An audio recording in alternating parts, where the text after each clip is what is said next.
The Craig Foley Show on Deadline Detroit is made possible in part by Lynette's Shrimp House, located in Highland Park. It's Metro Detroit's premier destination, serving juicy fried shrimp, fish, and wings, alongside soul food sides and new additions to the menu, like turkey tacos and desserts. Located at 13548 Woodward in Highland Park, just north of the Davidson, Lynette's is open for takeaway, noon to 8 Tuesday and Thursday, noon to 10 p.m. Friday and Saturday, and noon to 5 p.m. on Sunday. Call now, get some Lynette's. Hey everybody, happy Friday. Welcome to the Craig Foley Show on Deadline Detroit, and it is Friday. It is about 11:35, which is when we typically start this, which means it is time for yet another episode of the week that was on Deadline Detroit. We've got a whole lot to talk about this week. Do not forget, coming up towards the end of the program, we will have our nominees for Schmuck of the Week, and they are plentiful once again. This is the one great thing about America, and being an American is that there is no shortage of stupidity in this country than there have been. And as the great George Carlin once said, think about how stupid the average American is and then realize that half of them are dumber than that. We go forward on that premise, and we try not to put ourselves in that latter category. So joining me this week to talk about things as they always do are Alan Langle and Nancy Derringer of DeadlineDetroit.com. Welcome to you both. Hey, great to be here as always. Absolutely. We are missing one panelist who may join us. Mort Meisner is supposed to join us in a little bit, but I'm very excited to have, for the first time on this program, Michael Balotta, who, of course, is a former assistant U.S. attorney. 23 years, I think he spent in both Los Angeles and Detroit. He now has private practice doing defense law, federal cases here in the city of Detroit. Michael, welcome to the program. It's a pleasure to have you here today. Thanks, Craig. It's great to be joining you guys. Well, absolutely. And, we've got a lot to talk about. And, Michael, I'm glad you're here because, we are starting to see the repercussions and the chickens come home to roost over the big lie, this insistence that somehow the election was rigged, the demands for investigation. It's impacting the Justice Department. It's starting to impact the people that were involved in the Capitol riot as we're seeing sentencing coming down. It's starting to impact some of the politicians that were sycophantic to Donald Trump, and some of those people that are trying to run for re-election next year who are actually at the rally are starting to see some pushback on this as well. And I want to start with the Justice Department because with everything that's going on this week, with COVID and the fights going back and forth between governors, presidents, etc., a lot of people might have missed this story. But some really, really interesting stuff came out about the days after the election and President Trump's attempt to influence the Department of Justice and get them to investigate this election. And when they found no evidence, he said, well, just tell them it was rigged and I'll take care of the rest along with the Republican representatives. These are, of course, in phone notes that were taken by an assistant to then Attorney General Jeffrey Rosen, acting Attorney General. The notes came out. And Michael, I'm going to start with you for just a second. That seems to me to be a huge violation of the line between the Justice Department and the presidency. That's right. It is, Craig. Historically, presidents have kind of let the Justice Department do their own thing, and the Justice Department has a great reputation over the years for being independent. And this past former president was someone who pushed those boundaries and further than they've ever been pushed, and tried to essentially take control of the Justice Department. And you saw that with his interactions with William Barr. You saw that you saw that in these notes that were released recently. It's a big problem, and if the president is not above the law, if he's obstructing justice, then he should be held accountable. There was an issue of whether or not while he was president he could be charged. He's no longer president. So he is fair game. He really is. And I think there's several prosecutors looking at the president for his own actions.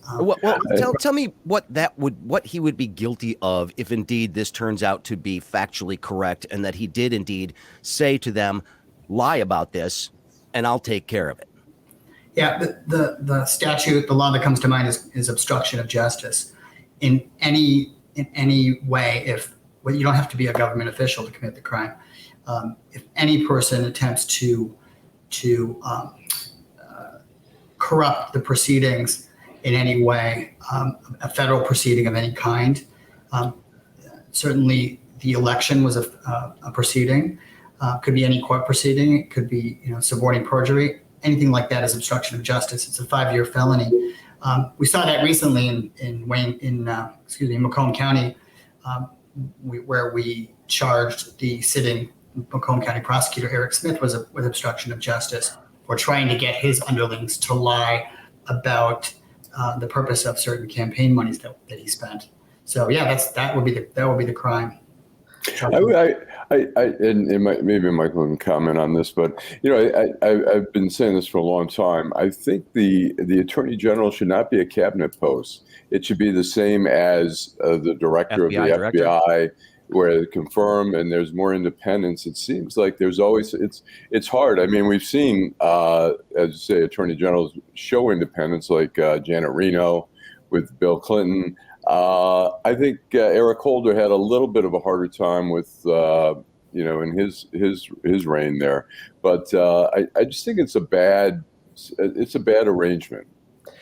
Go ahead, Nancy. I was just going to say, Michael speaks like a lawyer and a former U.S. attorney, which is to say carefully and judiciously, whereas I'm going to speak like a crazy woman and say that when Michael says that he pushed this line farther than it's ever been pushed before, he acted like it didn't exist. I mean, from the very beginning of his presidency, Donald Trump has acted as though everyone in government was there to serve him personally and worked for him personally and not the American people. And so, when I look back on that whole 4-year disaster, I sometimes think, I wish the media hadn't made such a big deal out of stupid bullshit like, oh my God, Kellyanne Conway, put her feet on the couch in the Oval Office. And, there's all that little stuff that seemed huge at the time because if it had been another president or his staff who had done this stuff, it would have been a big deal. But we made such a big deal out of so many little things that now that these enormous things are coming to light, and they're coming to light because he's no longer in office, it's like we have outrage fatigue. Well, but there is something else that happened this week, though, that came out, which was really, really important because it wasn't just Trump asking people to do bad things. It was happening within the Justice Department itself. Now, the news that came out on Wednesday was that a guy named Jeffrey Clark, who was a top official at the DOJ, he composed a draft letter, which he was trying to get Jeffrey Rosen and acting Deputy Attorney General Richard Donahue to sign, that said that the DOJ had, quote, significant concerns that may have impacted of the outcome of the election in multiple states, including the state of Georgia. And here's what he urged in this letter. He said, I think we need to get this out as soon as possible. I see no valid downsides to sending out the letter. Now, fortunately, Donahue came back and just said, this is not even in the realm of possibility, sending this letter. But the fact is, there was a guy within DOJ that was willing to carry Trump's water on this thing. And Michael, from your perspective, as somebody who was in that department for 23 years, what does that say to you about the politicization of the Department of Justice and how easy it might actually be to accomplish? It's really, really sad. It's really sad. And but in my mind, it doesn't tarnish the very long, sterling reputation of the department because we've had countless cases brought by presidents of one party against, in corruption, which was my field. I worked on the mayor of Detroit case under, I started under George W. Bush and then Obama, and eventually Trump, and so.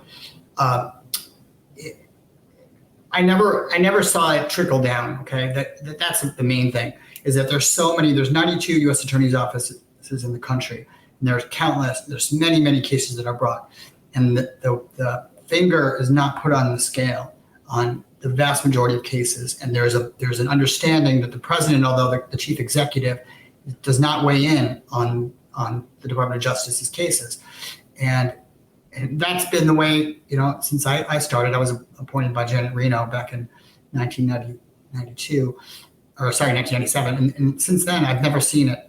Trump, and Nancy points out that he acted like there was no line, and I can certainly see that her point. But it's never been like that. And it's scary what Jeffrey Clark was urging. And it's certainly not something that I've seen on the level of a federal prosecutor in federal courts, both in Los Angeles and Detroit. I never saw it. I have a question for Michael. You were there when Matthew Schneider was the U.S. attorney, who had a pretty decent reputation. William Barr kind of used him as kind of one of the go-to guys for certain things around the country, and there was obviously a push. I mean, we heard a lot of stuff here in Detroit about about the election, fraudulent elections and all that kind of stuff. Was there any like tug and pull going on between Snyder and the Justice Department over looking into that, or was that pretty routine?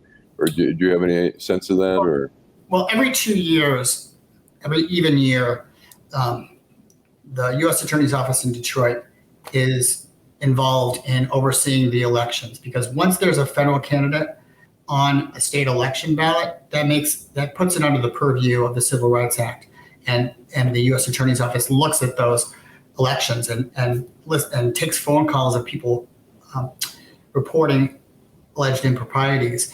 And so I understand that Donald Trump, President Trump, asked the U.S. Attorney Matthew Schneider to look for those kinds of things in Michigan, which was a highly contested state. And right. I know that he assigned people to do that. I don't know of any back and forth as you were talking about pushing and pulling, but I have seen pushback by former U.S. Attorney Schneider in other areas. For instance, the pardon request of Kwame Kilpatrick. Yeah. The U.S. Attorney and I helped to write this opposition to the pardon. Matthew Schneider was adamantly opposed to that, and I think he even commented on it before he left the office when it happened. Right, sure. And that was completely, opposed to President Trump. So I didn't see him carrying the water, as someone said, for President Trump. Not to say that he didn't in some other ways that I'm not aware of, but I didn't see it, and I didn't see it trickling into the U.S. Attorney's office. Well, it's amazing to me that this went on at all, that the request was even made. And for me, I guess what bothers me the most about this is just how flippantly the president throws out this idea that, hey, tell a lie for me, I'll take care of the rest. And people are still following this guy. I mean, because if this is not indicative of the character of this man, nothing is. And it's just a constant pattern of behavior that we have been chronicling dutifully for the last 4 years that just doesn't change, and people for some reason still seem to trust this guy and believe him and like him. Nancy, I don't get it. Which is why I have lost all my restraint in calling these people terrible names. Really terrible ones in private and slightly less terrible ones in public, just because I'm at the end of my rope. I'm at the end of my rope on so many issues right now. COVID, the horribleness of Donald Trump, et cetera, et cetera. I read a piece in, I believe it was Slate yesterday. One of my friends said we need to have a new, you're familiar with the internet shorthand TLDR, too long, didn't read. We now need one that's like TSDF, which is too scary, didn't finish. And because it was too scary to read the whole thing. And they were talking about, there were two pieces published this week.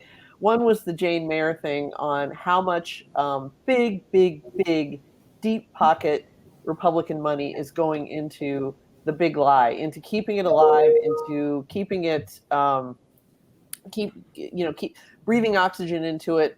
And the other one was the piece in Slate that I just referenced about how the 2024 election, all of this crude, dumbass, big lie propaganda is going to be rinsed through the Federalist Society and the right-wing law shops and everything else, and it's going to come out in 2024 as a very reasonable sounding argument that says essentially the state legislature in any state can overturn the vote of the people if they find problems with it. And that isn't how they intend to take back the White House, and God knows what's going to happen after that. I mean, it was truly dangerous, very dangerous. It is dangerous, and it's dangerous. Interestingly, I go think ahead. the one thing that we saw in the 4 years of Trump was that how vulnerable our democracy is. I think we thought our democracy was much more solid than that, And this guy just ran roughshod over so many things, the checks and balances. He fired what was like 5 inspector generals who are supposed to oversight. He basically, the checks and balances, he took the 3 branches of government and turned it into about 1.5. I mean, he took the judiciary and just filled it up with people who were just, and thankfully the judiciary held up under some things. But the Senate basically sent a message during both impeachment hearings that we are not going to convict, so do whatever you want. The checks and balances gone. If it was just him, it would be one thing. But what he did was he exposed just how deep this anti-democratic taproot has gotten in the Republican Party, which is, again, why I can't be civil about this anymore. Well, I think there's nothing that's more indicative of how lax they were about the rules and whether or not they cared about any of the rules is this missing $5,800 bottle of whiskey. Did you guys see the story this week? Yeah, Pompeo's. Mike Pompeo got gifted a bottle of whiskey by the Japanese prime minister, and they valued it at like $5,800, which, first of all, I mean, if you want to spend that much on the devil's juice, go for it. But I have one more thing I want to say about that. Go ahead, people, please, Michael. Big lie. Maybe step out of my role as former federal prosecutor for a second. I'd like to ask the question, why? Why did he create the big lie? When I thought about it initially when he did it, and I don't have to convince you guys that it was a big lie. I talked about the 60 cases that got thrown out of federal courts. But I thought it was just an ego thing. Thought it was an ego thing. He laid, we call them in trying cases, we call it lay the mattress. If you got a really bad case, you lay the mattress because you're going to fall on it when you fail. And so I thought he was laying the mattress and saying, if I lose, it's because there was fraud. But what I came to realize is that there was a more insidious reason for it. And that is, it was President Trump creating his own pressure point on his base, a pressure point that he could go to rally his troops on his behalf. And what I think started off generally, the Trump support, in my view, as a sort of a catharsis for the anti-politically correct people in the country, it went past that. It crossed over into other areas, pushing back against the CDC, pushing back against wearing masks, and then eventually the riot on January 6th, and then accepting this big lie. And so now the Republican Party seems to be shaping itself around this big lie. And it is, like Nancy said, it's very dangerous to other people, not just it's not one person that's being affected. And Liz Cheney said this, and it sounds a bit dramatic, but I absolutely believe her and agree with her. She said that this big lie is injecting poison into the bloodstream of democracy. And I can't agree with her enough, because our democracy, the legitimacy of our democracy, of our country, just like the legitimacy of the court system, it comes from the people that are governed. It comes from the people that come to court. If they don't buy into it, then it's not legitimate, and that's what's happening. I got a question for you, Michael. As a former prosecutor and putting yourself, I think the U.S. Attorney's Office in D.C. is the one that is sort of spearheading whether Trump should be indicted for the January 6th and afterwards. To me, if I were a prosecutor, I'm not, but I've covered a lot of cases, it would seem easy to put together a case of obstruction of justice. At first, he incited people. They went there. Then he went back to the White House and for hours did nothing when certainly a dereliction of duty there, that he could have at minimum come out and said something and said, stop, go home. This is insane. He didn't. He was giddy at the White House from what we hear, and he couldn't understand why other people weren't. And then it took so long for him, he could have deployed some type of troops or something there. It seems like there's a pretty good case made for obstruction, or I don't know if there's some kind of inciting kind of thing. What's your... There are charges about inciting a riot and those types of things involving the federal government. But what you said is the key. You said it'd be easy to charge that. And you're absolutely right. Here's the problem. The prosecutor is going to ask, could I win this? Can you imagine getting 12 people when half of the country is is buying the big lie, or 40% or whatever the number But is. in D.C., you could do it. D.C., where it's 90% Democratic. But what about this though? Think about this. I mean, what if all, because we're starting to see these cases of the people who were actually in the Capitol being adjudicated right now, and you're starting to see guys get time served and jail sentences and fines and all this sort of stuff, and a lot of them already have come out and said, well, he told us to be there. So what if there are 100 people that plead to these cases and they all said that Donald Trump told them to be there, and that's why they went to the Capitol that day? Is that, it seems to me that's something a prosecutor might be able to use. Yeah, the prosecutor could use that, but again, there's a standard in the Department of Justice. It's not just whether you think the person did it; it's whether you think you have a substantial likelihood of prevailing at trial. That is the standard before you can indict somebody. It seems to me in D.C., and Michael, you probably know better. I mean, in D.C., to go before a federal jury in D.C. would not. I would think they would argue to try to change a venue to at least Alexandria across Rural the river Pennsylvania or in something Virginia, like in Virginia at least, where you have a little bit more of a mix. Although Virginia's become a blue state, but certainly Virginia's a lot more. Well, look, mixed. I would love to see the defense if they did decide to bring these charges and they bring up all these witnesses and they all say Donald Trump told me to be there, to watch the defense try to tear down Trump supporters as being idiots and people who cannot be trusted. It would just be fun to watch. I'm not saying it's ever going to happen. I would like to see that happen, but all right. Let's stay on this for just a bit, but a different thing about this, because we talked about, the lawsuits, and Michael brought up all the lawsuits that didn't go anywhere. Well, in Colorado, a judge basically said, pay up. You guys brought these phony lawsuits. Now you got to pay the legal costs of everybody that you sued. And there were a whole bunch of people, so they're going to be out a whole lot of money. I think we're going to see more and more of these. And not just that, we're also going to be seeing people get their law license taken away. Is this the kind of thing that in any way sways public opinion on whether or not they believe this kind of stuff? If more and more people start going down with the Trump ship, which is a pattern that we've witnessed for the last 5 years, everybody he touches dies, I think is the title of one of his books. Does that stop the enthusiasm? I think the core people. I don't think it's going to. The core. The core is the core. It's like it's a religion. Yeah, I think if even if it's a Trump-appointed judge, I think it's still people go, oh, he's flipped. He's a traitor. He's I think for some people they'll see the more reasonable people, but the hardcore are just. They're never going to give up. It'll be the roasting of Ed McBroom all over again on a national scale. Seriously, I know you might not be wrong. Could you find a more by the book conservative Republican than Ed McBroom? He is now in Michigan a rhino. So there you go. Well, what's great about this decision though by this judge is they sued people over the election in 4 different swing states. They also sued Facebook, Mark Zuckerberg, and Dominion voting systems. And so I would like to see what the hourly rate is for the attorneys for Mark Zuckerberg and Facebook.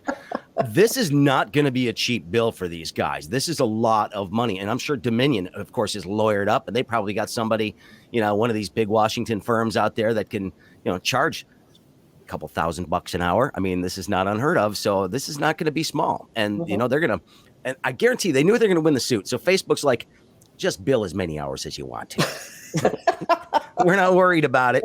Take care of what you got to do. So these guys are basically like, oh, we're having lunch with an attorney from them. So that's a billable hour. You do all this kind of stuff. Billable 2 hours, probably. So yeah, Michael, you get to go up against those law firms all the time.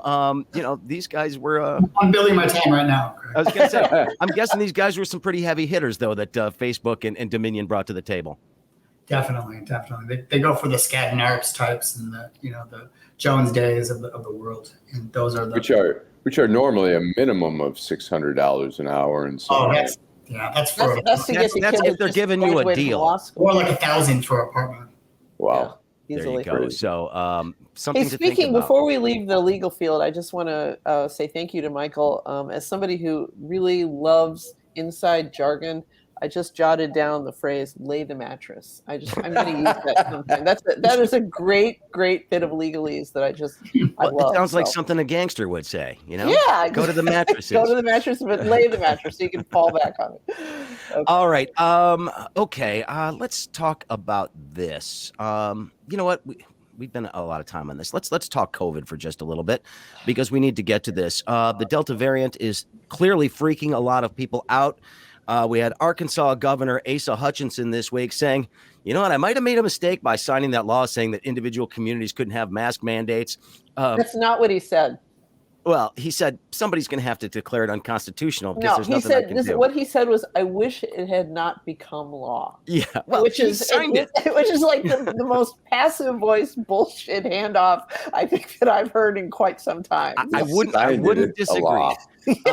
You know, and he's just like, but there's nothing I can do about it now. There's nothing I can do about it now unless the legislature does something or the courts find it to be unconstitutional, which, I mean, you know, he didn't say to the legislature, hey, we need to fix this. You guys go back, let's pass a new law and get it done in a couple of days, and just sort of, all you got to do is put in some language that says we go revert back to the old changes. They could do that in a day if they really wanted to, but they're not going to, because the deniers are still out there and they're still in his caucus. And now he's going to be the one that's going to have all these sick and dying people at his feet when this is all said and done. And he realizes it. And it's just, and Ron DeSantis, the same sort of thing. They're just denying what's going on because of politics or some sort of stupid notion that they got that masks make them weak. And I'm just tired of it. Sucks to be them. Well, you know, the numbers, I feel bad for the people in those states. 21,000 cases on one day last Saturday, over 21,000, 17,000 the day before. Those are numbers we've never seen in Michigan. In Florida's a bigger, I think the population is 20 million. About? Yeah, 20. Okay. Yeah, Florida's about 20 million population or something. No, but you're saying how many? When you were saying that case numbers, is that what state is that, or is that? That's Florida. Florida on Saturday was more than 21,000. Numbers are huge. The day before, more than 17,000. Those are outrageous numbers. Those are numbers we haven't seen, and he's just attacking Biden. You know, take care of the border. Well, yeah, the border needs to be taken care of, but we can do two things. Well, I was looking for a shiny object to put out here. I don't have one, but that's what that was.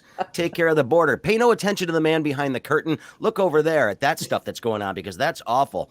One, you're insinuating somehow that you know, immigrants are responsible for the spread of coronavirus, when no, you know, your drunk moron bar patrons and stuff like that are the ones that are causing a lot of this spread in your state, because you told them everything was fine. And now, of course, everybody's saying, well, I don't need a mask because there's this, what's it called? Ivermectin or something like that. Ivermectin. The vet used to give it to my horse. It's a horse dewormer. And they're now saying this is the new stuff that's like hydroxychloroquine, right? Well, and of course they did a study on it, but that study had to be pulled because it was plagiarized. The data was awful. And, you know, but people are still clinging to, they don't believe that we have a miracle cure in the form of a vaccine.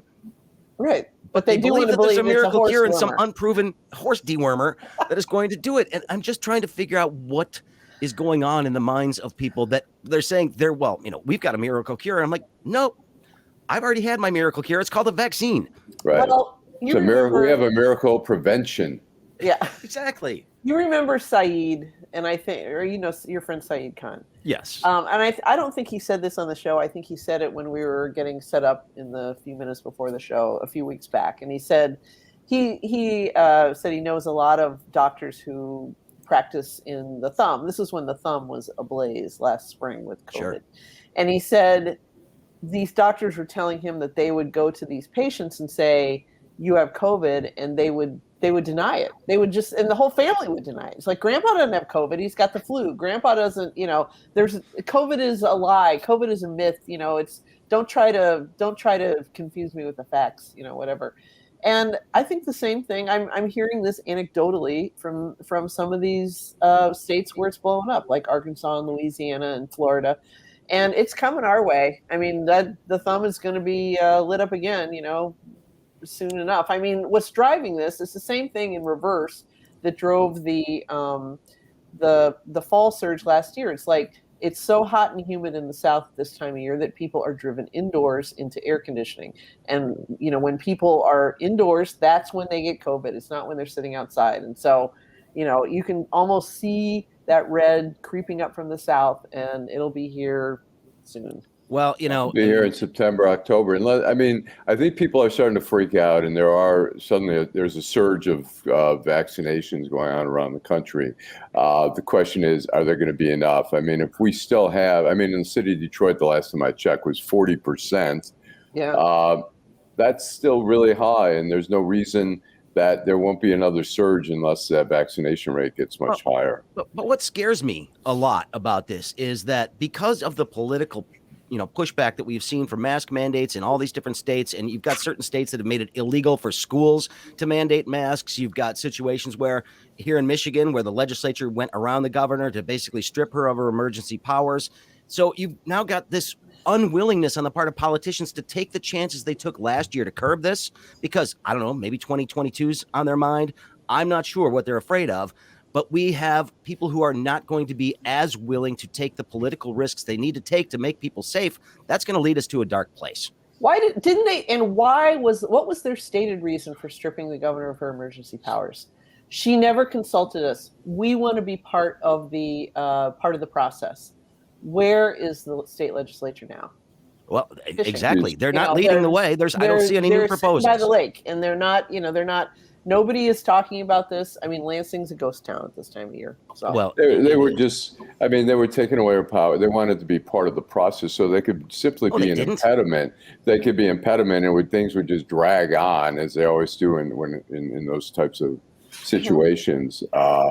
So right. What's scary to me about the whole COVID thing is how it's become a placeholder for a political position. So it's almost like you can associate someone's view on the vaccine or about wearing a mask with their political identification. And that's really scary. And the Ron DeSantis down in Florida, the governor of Florida, he is the biggest example of this, because he's threatening to withhold funding to children in public schools if their school says they have to wear masks. So right now the CDC is saying that indoor students there should be universal masking at schools when they're inside. That's what the CDC is recommending. And so DeSantis is going to punish children for their leaders following the CDC guidelines. Yeah. How crazy is that? And why is he doing it? He's doing it because he's auditioning for 2024. He's trying to steal Trump's base from under him while still looking like he's his ally. I mean, it's one of the seedier political machinations I've seen in a long time. This is pure Machiavellian crap that DeSantis is trying to pull off right now. And Michael, you weren't here last week, but we noted that about the reaction to Simone Biles pulling out of a couple of events in the Olympics. I mean, that broke down around political lines too. It's insane. Yeah, that's so tragic. I mean, gosh. Get out there. Well, the vaccines, though, I mean, I think we're going to see the politicization of vaccines go down a little bit as more and more people get vaccinated. And, again, companies around the country are all getting bigger spines. They're going to say, look, you want a job, get vaccinated, or have this stick poked up your nose every 3 days to make sure that you're not sick. And Michael Lucido, who is not with us, actually got that test done in the early days over at the state fairgrounds when they had it up there, and took video of himself getting that stick jabbed pretty much into his brain. I know it's not fun to get that COVID test. It's not fun at all. Do you want that every 3 days, or do you want to get the shot one time and be vaccinated? I think I had that test 3 times. They're going to come around on this one. Slowly but surely. I went to the state fair and did it like Michael did, just to periodically check up. And then when I had surgery on my leg, I had to go get a COVID test 2 days before the surgery. And so, if you see in the NFL, players are about 90% vaccinated. Yeah, and it's with that approach of, hey, you could get vaccinated and no problem. You don't have to wear a mask. You don't have to be tested, or you could not get vaccinated, get the thing shoved up your nose. But also, if you cause a COVID outbreak, your whole team is going to be, scratched for that Sunday, and then they're not going to get paid. You forfeit with no pay. It's pretty effective. There's nothing like peer pressure backed up by like big paychecks. Those guys make serious dollars every game. Yeah, that's real money. And here's the weird thing: they're like, I don't want to get a shot. That could be dangerous. I'm like, you are putting on a helmet and basically ramming your head into somebody else 25, 30 times every single game. And, you're worried about the COVID vaccine. I mean, Right. you know, These guys are maimed for life. I do want to talk about this though, because I actually have a quibble with the media this week, more than a quibble. I'm a little bit ticked off actually at the way that they're talking about these breakthrough cases, right? People have been vaccinated that caught COVID. They're saying, well, hey, 5,000 people in Provincetown, had these breakthrough cases or whatever. What they put at the very, very bottom was one was hospitalized and nobody died, which is, what the vaccine does for you. It prevents serious illness and it usually prevents death in almost like 99.9% of the time. But they're sitting there saying, well, they got the vaccine and they still got COVID, but they're not in any danger as a result of it. And so, and they don't even, the percentages are completely upside down in these stories, Nancy.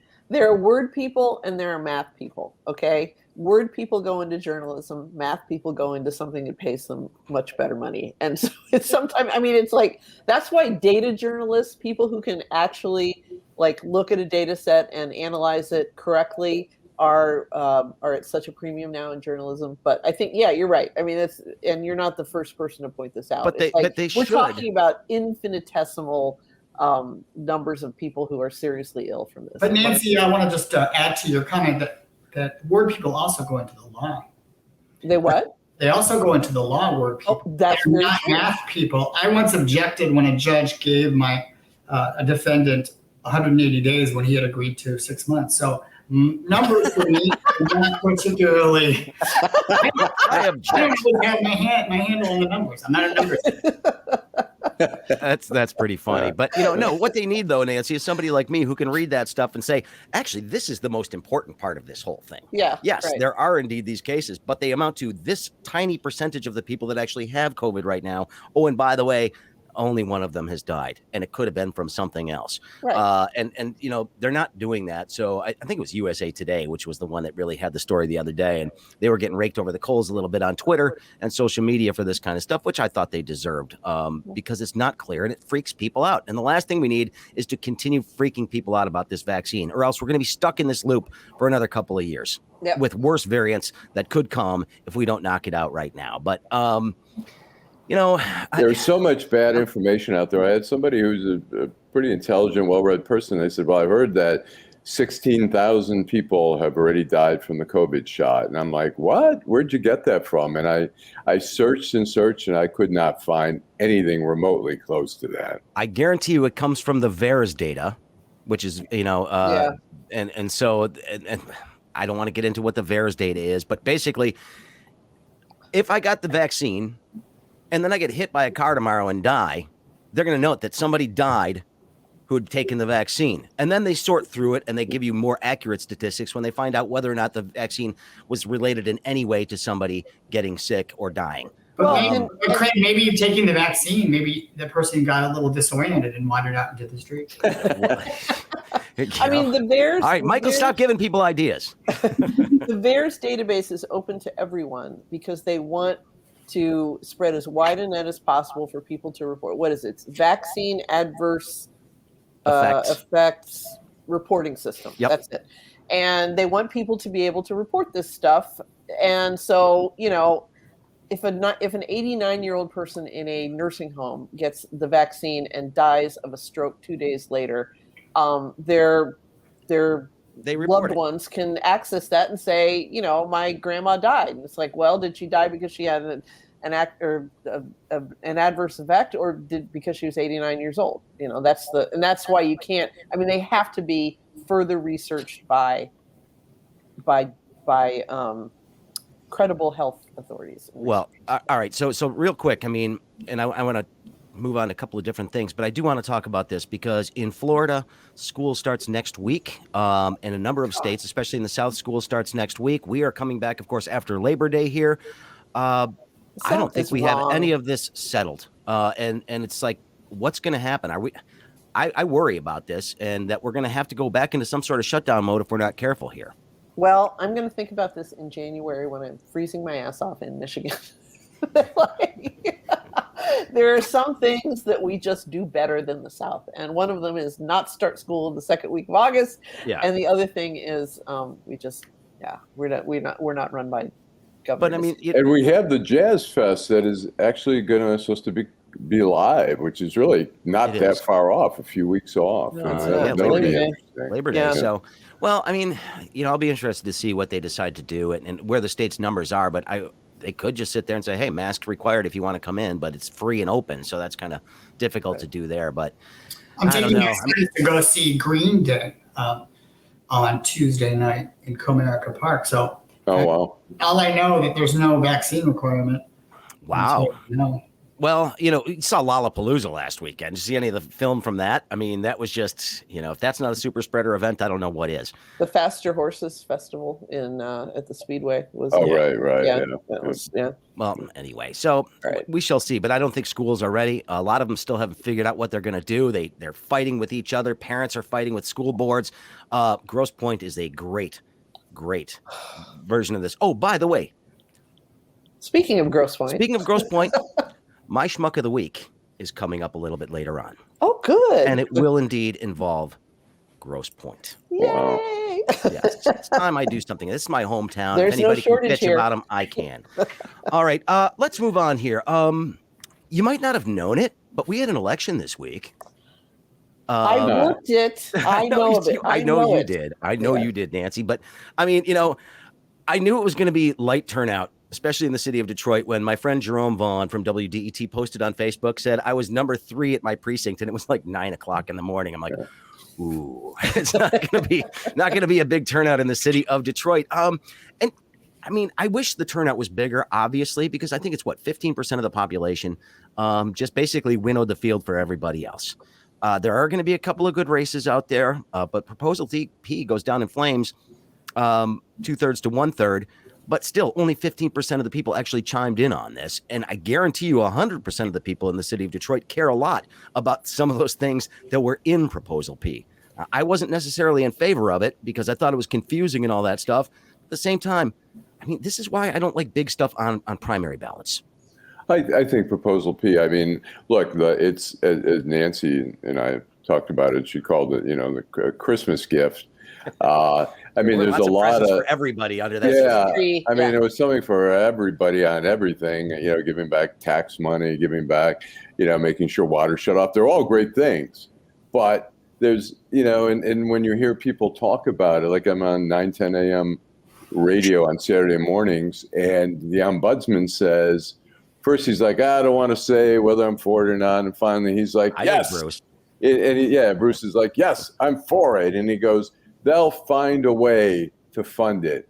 I'm sorry, but Detroit has not been very fiscally up until the bankruptcy. I mean, the idea was always, we'll find money, we'll borrow more money.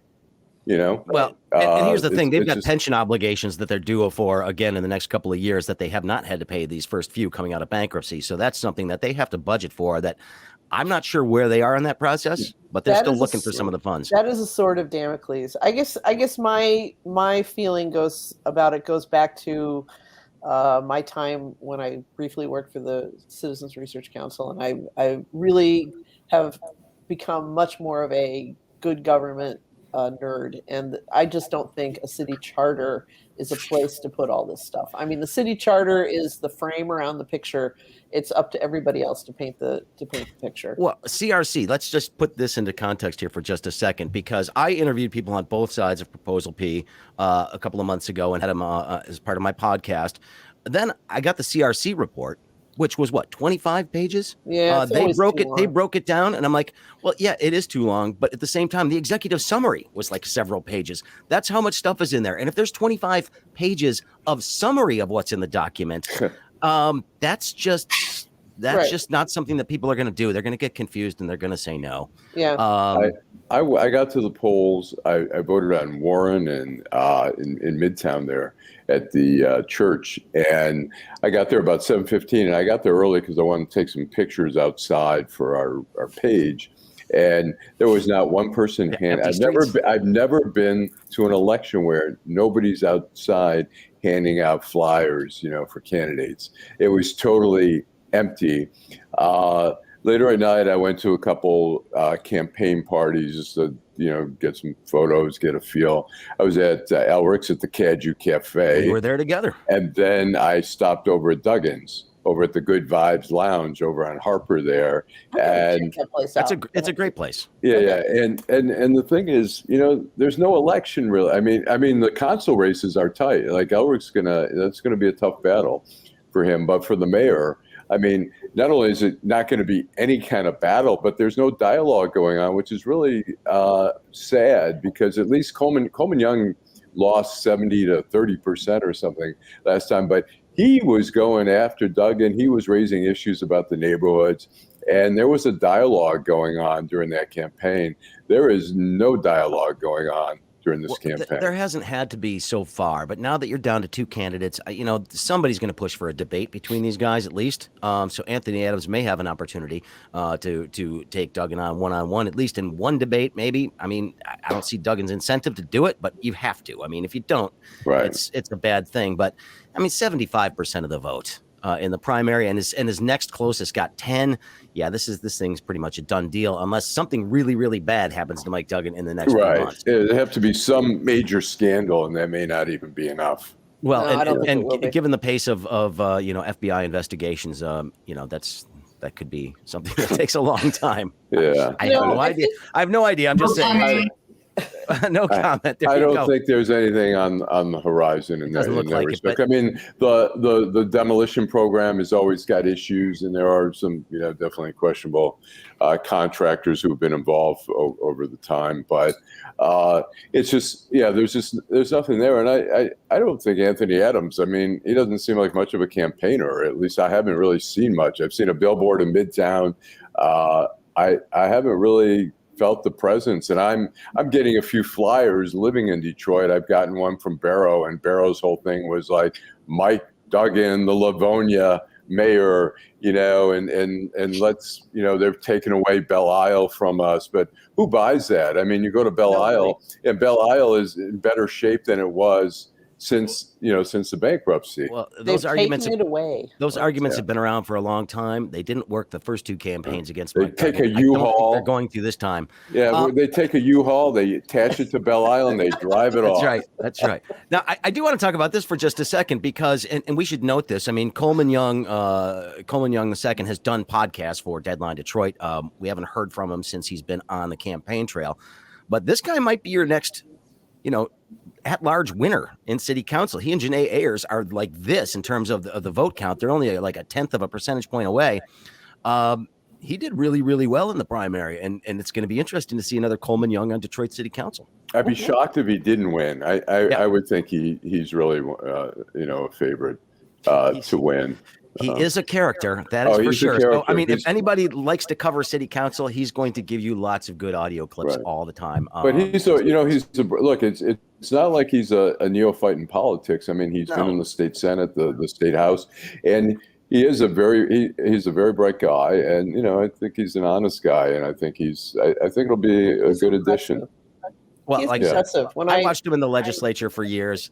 And he had a great turn of phrase, of course, which we all loved. And you got your tape recorders rolling.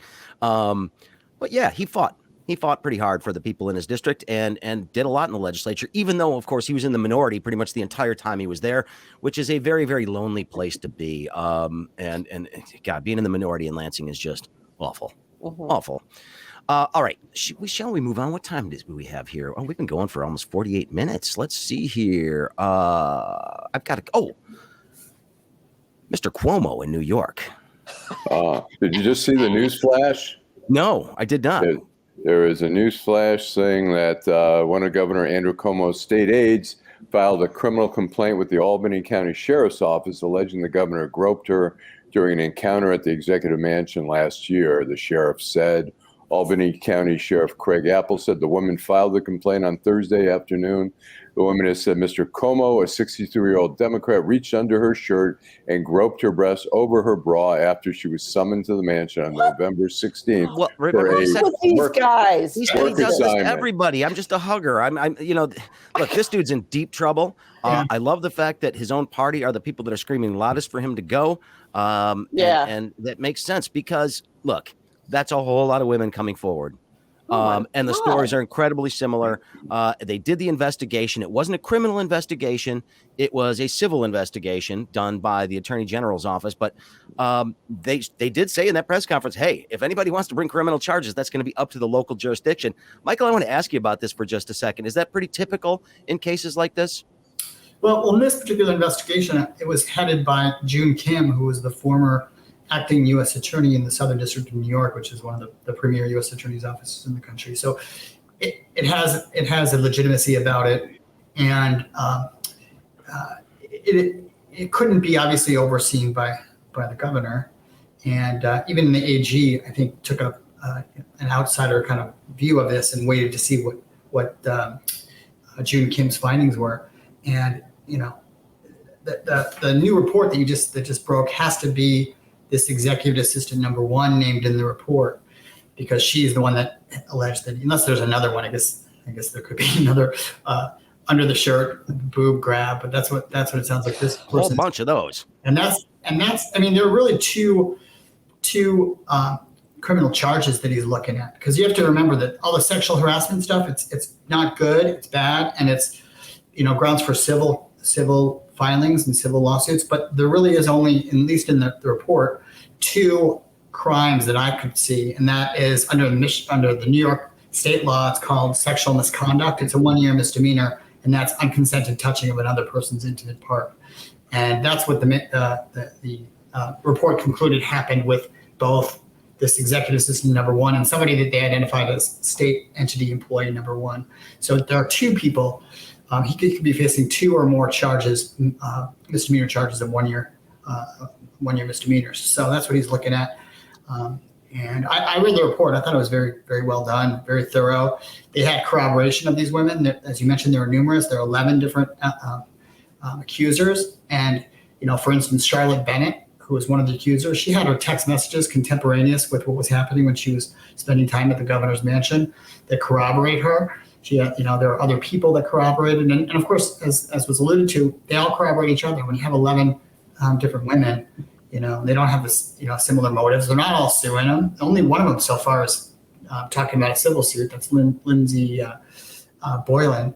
And she is going to sue because the governor caused her personnel file to get leaked, which could potentially damage her ability to get employment. So she has a legitimate suit. So. Yeah. What is it with these guys who think they can just honk the horns whenever they want? I'm just like, under the shirt. I mean, that's the thing. It's one thing to kind of brush up against. I mean, every woman who works in the world. And then he went full Trump in a statement too, which was even worse. Yeah. I mean, the guy who rubs up against you in an elevator or something, but the actual under the shirt grab is a bit much. It'll be interesting. He's such a fighter. I love it. He goes, did I know this woman? I knew her, but is it like she said? It's not like she said. I like to compliment people. I like to touch them. I think he's going to have no choice. I think he's going to be backed into the corner. He's going to fight for a while.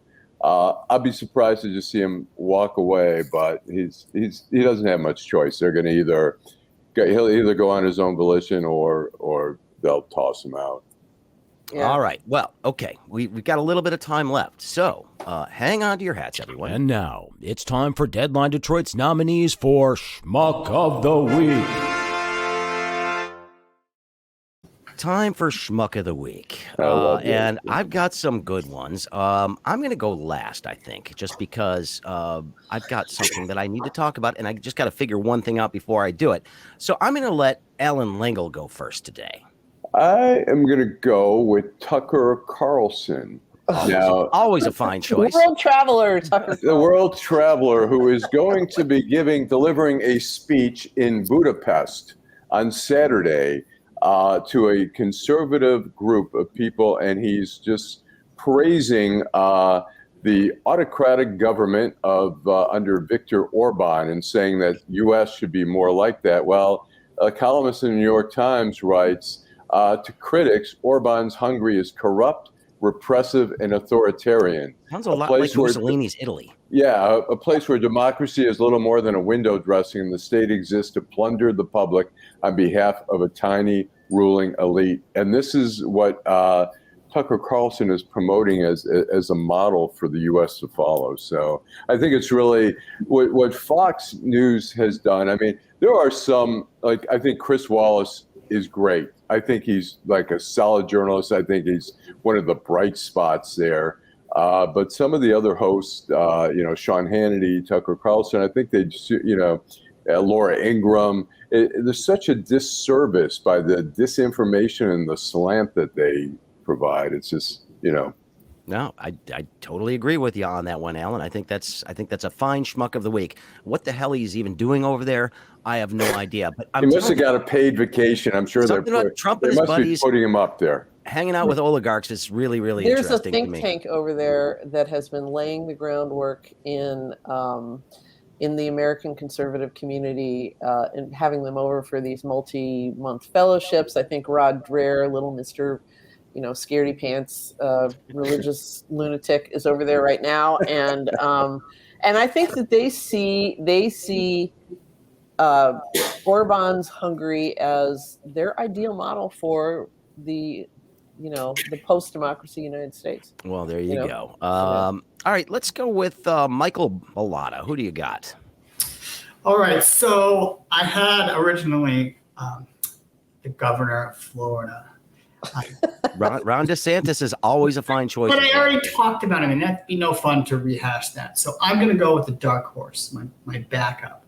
And it's a fellow by the name of Maxwell Wilkinson Berry. Now, Mr. Berry, and we've seen a lot of bad behavior lately on airlines. Mr. Berry was a Frontier Airlines passenger whose day ended on the plane by being duct taped to his seat. And you can see him, if you Google it, you can see him being duct taped and filmed by all the passengers around him, yelling, and they're yelling at him and they're making fun of him. Okay. Before being duct taped, this is what he did in this order. He pulled allegedly Governor Cuomo, and he grabbed two different flight attendants' breasts. Then he proceeded to scream out loud so everyone could hear him that his parents were worth $2 million. That was like $2 million. Ooh. Then he went all Chris Brown on the male flight attendant, and punched him in the face. And then finally, they got at the sticky stuff. And you can watch, and I say you should watch it. It's worth a watch. Well, I've seen the video of this, and I feel bad because the actual flight attendants who duct taped him to the chair did get disciplined. Well, no, they were. I don't think they were actually disciplined. It's under review. I think it was the equivalent of the suspended with pay while we investigate. So yes. I think they're just going to get a few paid days off. And with all the lawsuits filed against this guy, he'll say, "My parents used to be worth $2 million." The parents are going to be like, "Wait, he's not ours. He's over 21. He's on his own." What I would support in those cases is a parachute and like an airlock and at the back of the plane. We'll count to three and pull. Yeah, exactly. and then we're just gonna like 3, 2, 1, boom. And then for me, the non-ironic part of the story is that his name is Maxwell Wilkinson Berry. So that kind of goes with it. Well, I have a question. Where are all the sky marshals these days? Are there sky marshals? I assume they're still flying. I can't tell you if they're there. Yeah, I would also. I think he was also named like the top frat boy of the year in his whatever school he went to. He was going to say what's his name. Great. So instead of Karen, do we get to call him like Blake or something like that? He was Chad. He was considered like a sterling example of somebody who's like a positive role model of. Yes. Spoiler: if you look at the video, he's a white male. So. Shock of shocks. All right, Nancy Derringer. All right, I was going to go with Governor Asa Hutchinson of Arkansas, but I have a runner-up because this has been one of those weeks, and that would be Newt Gingrich, who in an interview on Fox is now dog whistling. He's not even dog whistling. He's like, here boy, over the so-called replacement theory against immigration, that somehow by allowing people into the country from places like Mexico, Latin America, Africa, etc., we are going to dilute Americanness And I believe he said that, and then of course he always has to link it to the left. He said, if you go and look at the radical left, this is their ideal model to get rid of the rest of us because we believe in George Washington or we believe in the Constitution. And you see this behavior over and over again. Newt Gingrich is basically, he's not just a schmuck. He's like a mother. And he knows he's going to hell already. I mean, he's going to hell, and I hope he his takes wife on her deathbed. Callie with him, and whatever. But he really deserves something almost every week. But this week was beyond the pale. Well, okay, I was originally going to go with Governor Parsons in Missouri for pardoning Chad and Karen, the pink-shirted, gun-toting freaks that were scared by the Black Lives Matter protesters. But I decided to go more local instead. Because, look, journalism is really, really important. And local journalism is incredibly important in this day and age because local papers are the only ones that are really paying attention to what is going on in your community. And as Nancy and I just referred to a little bit ago, Grosse Pointe has been having a really vigorous debate over its school board, school policies, and it's always been that way, but it's at a new level of extremism right now. And what to do about masks in the fall and in-person learning has been something that has been dividing that community in a horrible way. Now, what we expect our local newspapers to do is to inform us about what's really going on in the debate, where things stand. But what is happening more and more often, not just in the Grosse Pointe News, but at newspapers all over the country, is that one person is buying it and deciding to use the news pages as opposed to the opinion pages to spread their bile. The Grosse Pointe News has clearly fallen into that trap.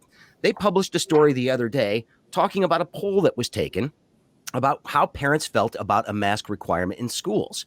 It was written by a staff intern. I'm not going to say his name because hopefully, well, maybe this kid does want a career in journalism. I don't know. But Michael, that's his first name, don't do this kind of stuff. They ran a story about an informal Facebook poll that was only posted to a couple of, rabid conservative groups to gauge how parents felt about mask mandates. And of course, it came back that, 404 respondents to this oppose a mask requirement in the schools and said they might take their kids out of schools. But they didn't do any vetting of the survey as to whether or not it was scientifically valid in any way. There is no margin of error in this poll. It was just basically some jackhole putting his opinion on Facebook and saying, if you agree with me, vote yes. If you don't, screw off. And that's basically what this thing said. I found the original poll. They ran it as a news story, not as an opinion piece, but as a news story, as this somehow is indicative of how the community feels. That is a big problem. And the Grosse Pointe News has been doing this more and more often. A paper that I read for 50 freaking years, I will no longer read. I will not subscribe to that paper. But the people in Grosse Pointe need to wake up and realize that this paper is not doing you any damn favors. And as long as the current ownership continues down this path, well, just know that whatever information you're getting is suspect at best.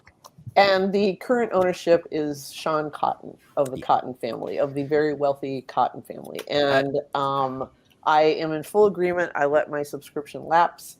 I don't buy it anymore. I have no use for it. And you're absolutely right on that one. So who is that? That name is familiar. Who they used to be Meridian Health. But they also have been very, very involved in the turnaround in Grosse Pointe Park. They've invested a ton of money in that section of town, like Kercheval and Alter area right on the border with the city of Detroit. They've invested a ton of cash and have done a lot of things, but apparently their latest investment is a propaganda machine. So I guess he sees himself as a mini Sinclair Broadcasting or something like that. But this paper sucks right now. It really does. Unreadable. And even if they weren't doing that, that kind of thing, they have basically stopped covering the woods where I live. No, they don't care about the woods. They only care about the park where they're invested, the farms where they live, and I guess the city because it's between the two. So that's, All right. Well, we did get one comment that came in today from a guy named Steve who just simply said the vaccines are genocide. Steve, get your head out of your ass. We'll just leave it in that. That's basically where the show ends today. I've got to say goodbye and thank you. First of all, thank you to all of our guests today. Michael Balotta, we appreciate you being here, giving us your expertise. We'll have you back for sure. And congratulations on the new practice. Yeah. Also, I got a new number to put in my contacts, it says like call if arrested. That's right. That's right. Nancy Derringer, thank you as always. And by the way, Nancy, of course, is the author of our newsletter at Deadline Detroit each week. It comes out on Wednesdays, and it's always good. It keeps you up to date on everything we've been worrying about at Deadline Detroit all week. So please check it out. Subscribe for it. It's free. But, becoming a member at Deadline Detroit helps us keep real journalism going here in the city of Detroit. DeadlineDetroit.com/membership. And I say that because Alan Lengel, of course, is the co-founder and editor of Deadline Detroit. We appreciate you, sir. Thank you. Thank you. And also, thanks to our friend Michael Lucido for engineering the broadcast today. And thanks to Lynette's Shrimp House for sponsoring this show and for sponsoring Deadline Detroit. Everybody, enjoy the weekend. It's going to be a scorcher out there. So, stay cool if you can. And in the meantime, Alan? Drive home safely. The Craig Foley Show on Deadline Detroit is made possible in part by Lynette's Shrimp House, located in Highland Park. It's Metro Detroit's premier destination, serving juicy fried shrimp, fish, and wings, alongside soul food sides and new additions to the menu like turkey tacos and desserts. Located at 13548 Woodward in Highland Park, just north of the Davidson, Lynette's is open for takeaway noon to 8 Tuesday and Thursday, noon to 10 p.m. Friday and Saturday, and noon to 5 p.m. on Sunday. Call now, get some Lynette's.